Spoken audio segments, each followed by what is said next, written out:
मैं स्क्रीन पे मेंशन कर दूंगी, आप देख सकते हैं कि कौन कौन से ड्रग्स लेने से मतलब है डायबिटीज होने की जो चांसेस है वो बढ़ जाती है।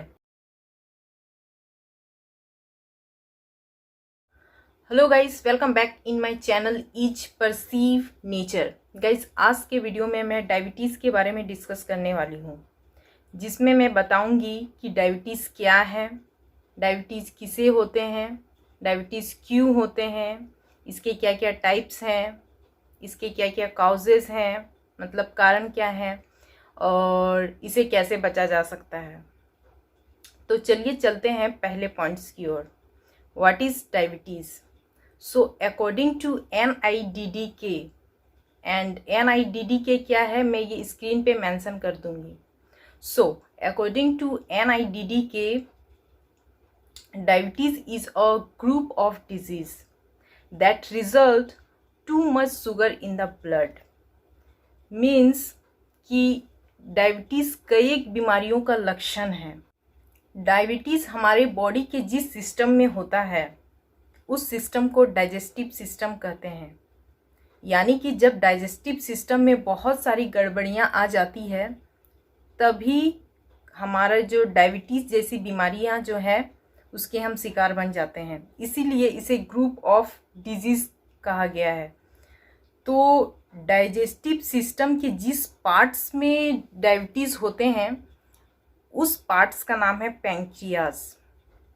और पैंक्रियाज में दो फंक्शंस होते हैं, एक इंडोक्राइन फंक्शंस और एक एक्सोक्राइन फंक्शंस।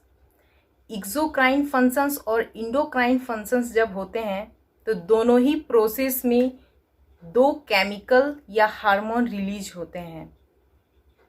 जब एक्सोक्राइन फंक्शंस होते हैं और उससे जो दो हार्मोन्स और केमिकल रिलीज होते हैं या निकलते हैं तो हमारे बॉडी में प्रोटीन, फैट्स और कार्बोहाइड्रेट्स को डाइजेस्ट करते हैं। यानी कि जब एक्सोक्राइन ग्लैंड से जो हार्मोन रिलीज होते हैं वो हमारे प्रोटीन, कार्बोहाइड्रेट्स और फैट्स को डाइजेस्ट करने में हेल्प करता है। लेकिन जब इंडोक्राइन से जो हार्मोन्स और केमिकल्स निकलते हैं उसका नाम है इंसुलिन और दूसरा का नाम है ग्लाइकोजेन। तो जो इंसुलिन है उसका काम है ब्लड में शुगर का जो लेवल है उसको घटाना और ग्लाइकोजन का काम है ब्लड में शुगर का लेवल को बढ़ाना।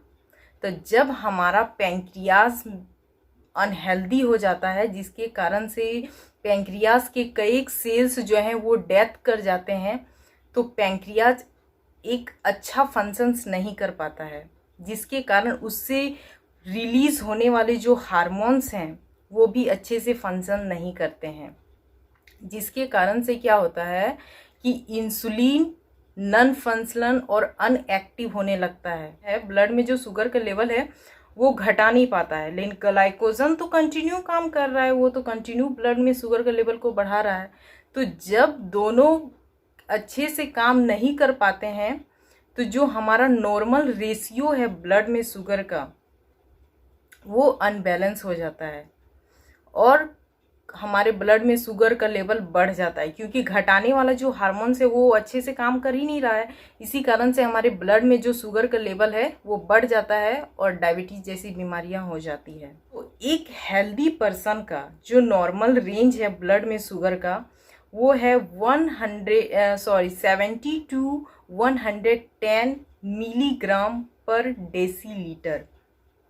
ये कब का है? ये जब हम एम्प्टी स्टमक का जो ब्लड का शुगर लेवल है ये इतना होना चाहिए जब बॉडी जो है हमारा 7 से 8 घंटे तक खाली हो। जैसे रात को हम लोग खाना खा लिए, उसके बाद क्या हुआ कि सुबह होते होते हमारा 7-8 घंटे हो जाते हैं खाना खाए हुए, तो सुबह उठते ही खाली पेट में जो हमारा एक हेल्दी पर्सन का जो ब्लड में शुगर का लेवल है वो 70 to 110 मिलीग्राम पर डेसीलीटर होना चाहिए।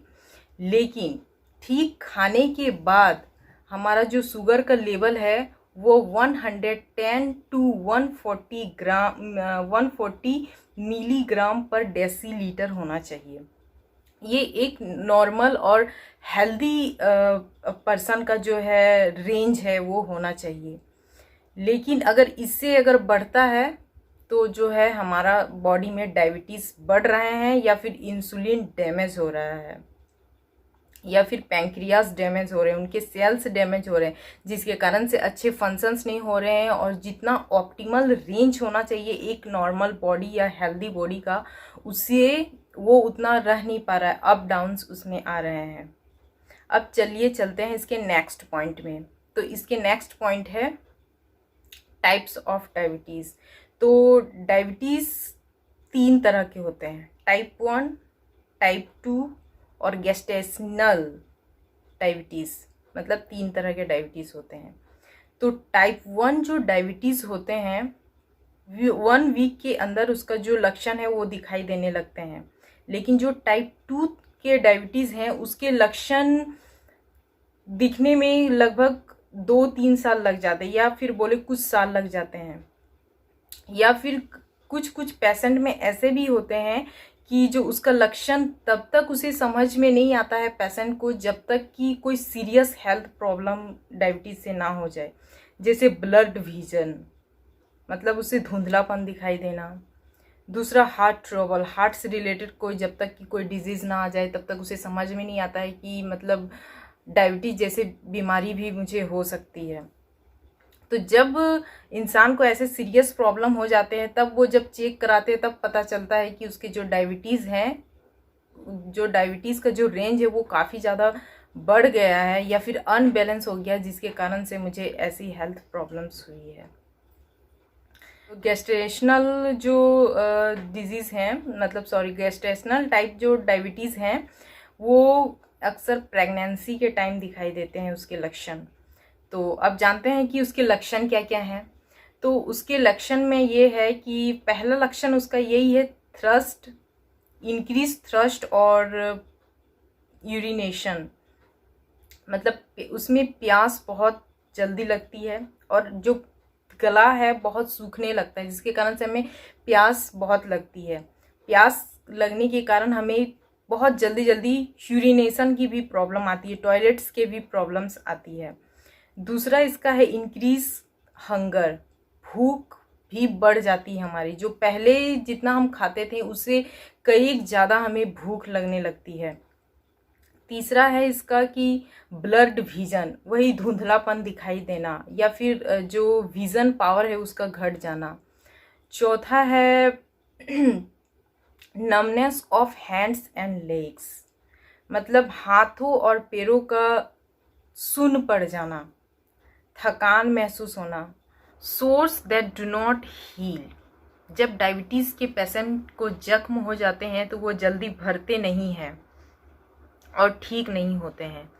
अनएक्सप्लेन्ड वेट लॉस, डायबिटीज़ के पेशेंट का जो वेट है बॉडी का वो भी काफ़ी तेज़ी से लॉस होने लगता है, जिसके कारण से पेशेंट अपने आप को बहुत ही वीक फील करते हैं और पैर हाथों में खिंचाव महसूस करते हैं।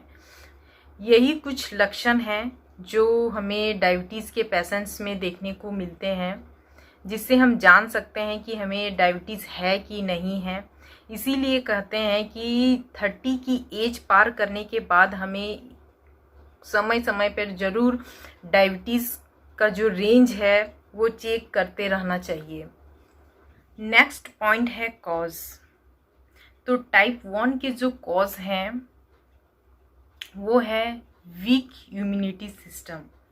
इम्यूनिटी सिस्टम का वीक होना, जब बॉडी में इम्यूनिटी सिस्टम वीक हो जाते हैं तो किसी भी पार्ट्स में जो वर्क करने का जो क्षमता है बॉडी में वो कहीं ना कहीं रिड्यूस होने लगता है, घटने लगता है। तो ठीक उसी तरह जब हमारे बॉडी में इम्यूनिटी सिस्टम वीक हो जाता है तो जितने भी इन्फेक्शनल और वायरल डिजीज़ हैं उससे जो लड़ने की जो क्षमता है बॉडी में वो घट जाती है, जिसके कारण से हमें वायरल, बैक्टीरियल और किसी भी इन्वायरमेंटल फैक्टरल जो डिजीज़ हैं वो होने की चांसेस बढ़ जाती है। जिसके कारण से हमारा पैंक्रियाज जो है वो डैमेज हो जाता है और हमें डायबिटीज़ होने की आशंका जो है वो बढ़ जाती है। दूसरा इसका कारण हो सकता है जेनेटिक्स। अगर हमारे पेरेंट्स में है तो ये जेनेटिकली हमारे बॉडी में भी ट्रांसफ़र हो सकते हैं। ये 2 पॉइंट्स जो हैं ये टाइप 1 के कारणस हैं। टाइप 2 के जो कॉजेज़ हैं वो है नो फिज़िकल एक्टिविटी। अपने डे लाइफ में कोई भी फिज़िकल एक्टिविटी का नहीं होना, ओवरवेट होना, एक्स्ट्रा बेली फैट होना, ओबेसिटी मोटापा आना, इनबैलेंस बीएमआई का जो चार्ट है बॉडी मास इंडेक्स यानी वेट और हाइट का जो रेशियो है हाइट के अकॉर्डिंग जो बॉडी का वेट होना चाहिए, अगर वो नहीं है, वो अगर इन्फ्लुएंस है या फिर बहुत ज़्यादा बॉडी का वेट बढ़ गया है, टाइप 1 में, टाइप 2 में और टाइप 3 में भी, तीनों में अगर जेनेटिक्स रिलेटेड अगर हमारे पेरेंट्स में है तो ये हमारे बच्चों में भी आने की जो आशंका है ट्रांसफ़र होने की, वो आशंका बढ़ जाती है डायबिटीज़ होने की। तीसरा है गेस्टेशनल का क्या क्या कॉज है। गेस्टेशनल टाइप का जो कारण है वो अक्सर प्रेग्नेंट लेडी में देखने को मिलता है, क्योंकि प्रेग्नेंट के कारण हमारा जो बॉडी का हार्मोन्स है वो काफ़ी चेंज हो जाता है और हार्मोनल का सडन चेंज होने के कारण सडन चेंज हो जाने के कारण भी जो है वो डायबिटीज़ कई बार हमें हो जाती है। और दूसरा इसके कई कारण हैं, जैसे कि बॉडी में ग्रोथ हार्मोन का अचानक बढ़ना या ज़्यादा रिलीज होना, उसके कारण से डायबिटीज़ हो सकती है। स्ट्रेस हार्मोन का ज़्यादा बढ़ने से हमारे बॉडी में डायबिटीज़ हो सकती है। थायराइड ग्लैंड में थायराइड हार्मोन का ज़्यादा रिलीज होने से डायबिटीज़ हो सकती है। इसके अलावा ये कुछ मेडिसिन्स हैं जो कुछ ट्रीटमेंट करने के लिए, हम कुछ ऐसे बीमारियां हैं जिसे ट्रीटमेंट करने के लिए हम मेडिसिन या ड्रग्स का यूज़ करते हैं। सपोज हम किसी बीमारी को ठीक करने के लिए कोई मेडिसिन या ड्रग ले रहे हैं तो वो उस बीमारी को ट्रीट तो करता ही है, लेकिन उसके कुछ साइड इफ़ेक्ट हमारे डाइजेस्टिव सिस्टम में पड़ जाते हैं, क्योंकि हम कुछ भी खाते हैं तो सबसे पहले जो डाइजेस्ट करने का काम डाइजेस्टिव सिस्टम का ही होता है, उसके बाद ही वो हमारे ब्लड में मिलता है और पूरे शरीर को पहुंच जाता है। तो इसीलिए डाइजेस्टिव सिस्टम का जो है वो सबसे पहले इन्फ्लुएंस करता है कोई भी चीज़ अगर हम खाते हैं तो। इसीलिए पेट को आप डस्टबिन समझ के कुछ भी डालते मत रहिए, बहुत सोच समझ के और हेल्दी फूड और हेल्दी लाइफस्टाइल को जीने का कोशिश कीजिए। तो ये सारे जो हैं पॉइंट्स हैं। हाँ, जो मेडिसिन के बारे में बता रही थी कि जो मेडिसिन और ड्रग्स जो हैं लेने से हो जाते हैं, तो उसमें कुछ डिजीज़ के में जो हम लोग मेडिसिन और ड्रग्स लेते हैं वो मैं स्क्रीन पे मेंशन कर दूंगी, आप देख सकते हैं कि कौन कौन से ड्रग्स लेने से मतलब जो है डायबिटीज़ होने की जो चांसेस है वो बढ़ जाती है।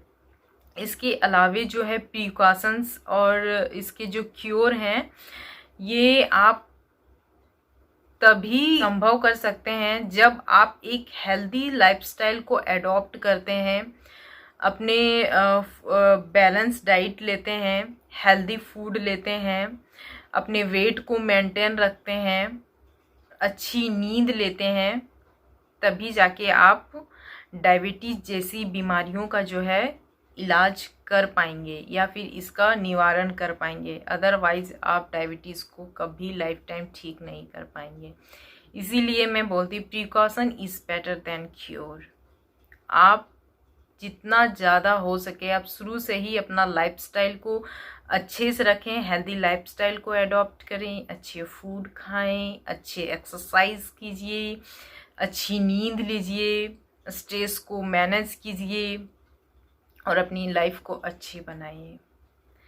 आई होप कि आपको मेरी वीडियो में कुछ ना कुछ नया सीखने के लिए ज़रूर मिला होगा। अपने फैमिली, फ्रेंड्स जो हैं, रिलेटिव्स में आप इस वीडियो को उन तक पहुंचाइए ताकि उसे भी हेल्प मिल सके।